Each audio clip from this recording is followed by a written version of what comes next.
the mayor of Bulawayo, the traditional leaders that are here present, the chairperson of the National Peace and Reconciliation Commission, to Justice Cyril Ngube, Commissioner Ndoro and Commissioner Ngube, Commissioner, I hope I say some of the words properly, please forgive me if I misspell them. Commissioner Chiriseri from Zimbabwe Human Rights Commission, the Executive Secretary of the Gender Commission, government leaders here present, the honorable members of parliament, the members of the National Transitional Justice Working Group in Zimbabwe, the various leaders of political parties, representatives of the diplomatic community, friends from the Embassy of Switzerland, GIZ, and the Open Society for Southern Africa.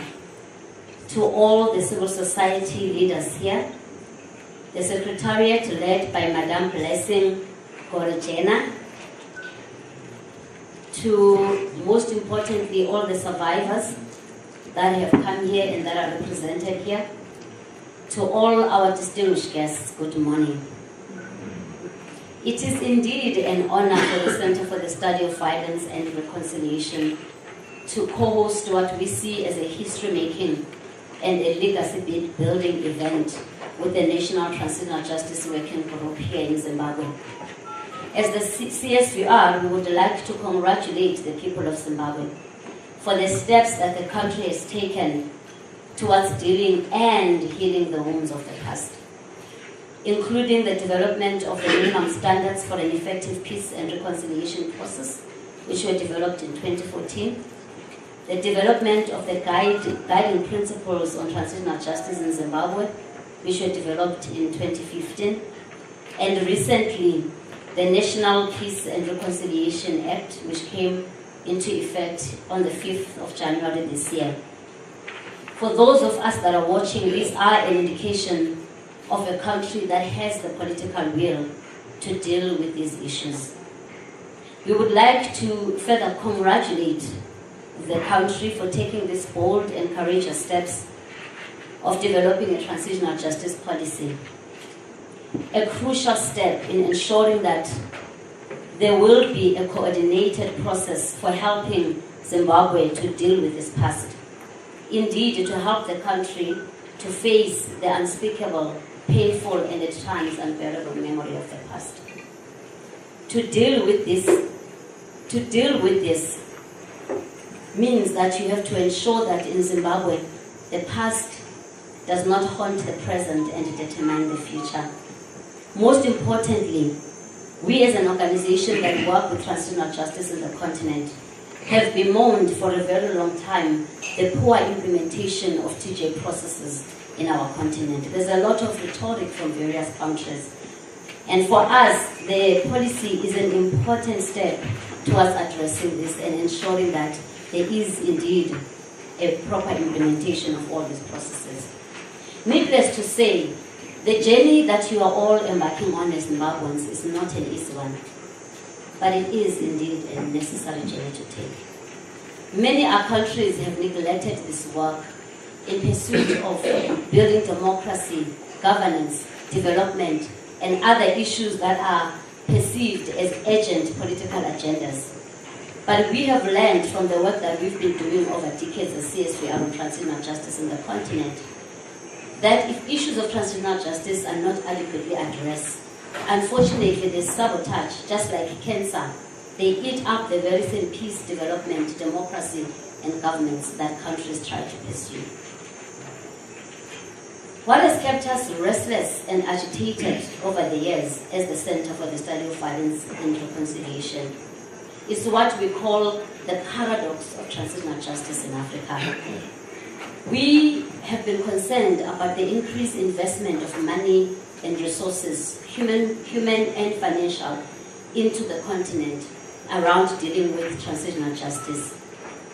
But at the same time, we find that the more investments we have, the more repeat conflicts we have, the more failed TJ processes we have, and failed states in the continent. Indeed, we are concerned that the fault lines to democracy seem to be deepening. Intra-cultural conflicts are on the rise in the continent. So as the Center for the Study of Violence and Reconciliation, we therefore started a quest over a decade ago, where we wanted to explore what is it about our continent, what are the gaps that are there that are making it difficult for us to see the kinds of gains that we want to see made from our transitional justice processes. Why is it difficult for the continent of Africa to ensure that we have durable peace? This work led us into the doors of the African Union, where we are honored as CSVR that we have an MOU on transitional justice with the Department of Political Affairs. We have taken the learnings from the continent and we have been supporting the AU in developing an African Union transitional justice policy, which we are hoping will be adopted in June 2019 during the AU summit, and we hope that the government of Zimbabwe will be supporting that process. Part of this quest has also involved an intense scrutiny of TJ processes in the continent, and us trying to identify what are some of the gaps that we need to deal with. One of the key gaps that we have identified is what we call the neglect and marginalization of psychosocial processes within transitional justice in Africa. Whilst there is a lot of rhetoric around reparations and victims, we have found that transitional justice in Africa has not fully appreciated the crucial role of psychosocial perspectives and psychosocial support in ensuring durable peace. I would like to argue today that if Africa generally, and Zimbabwe specifically, is to succeed in its endeavor to ensure that TJ is a vehicle for sustaining peace, then we need to see the healing agenda as an integral part of TJ in Africa. This, from the work that we've been doing as the Center for the Study of Violence, needs to include, first of all, an appreciation of the psychosocial impact of violence and oppression and the significant areas of society. I think, your previous speech already highlighted and alluded to some of this. We need to fully appreciate just how much this affects individuals. That in a society that is exposed to this, you end up with wounded individuals who have to, on a daily basis, live with the unbearable, painful memories of the past. Who have to spend their own energy oscillating between remembering. And for trauma victims, remembering is not just remembering. It's literally going back to the pain and reliving the pain. And they escalate between reliving the pain and trying to forget memories that are difficult to forget. Wounded individuals find that their emotional life, their health, and their relationships are significantly affected by the trauma. We need to fully appreciate the level of impact that this has had on families.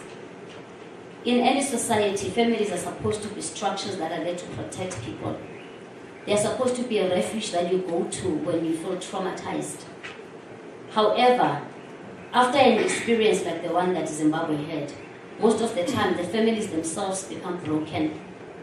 They get shattered, relationships are strained, and sometimes they themselves become a source of pain.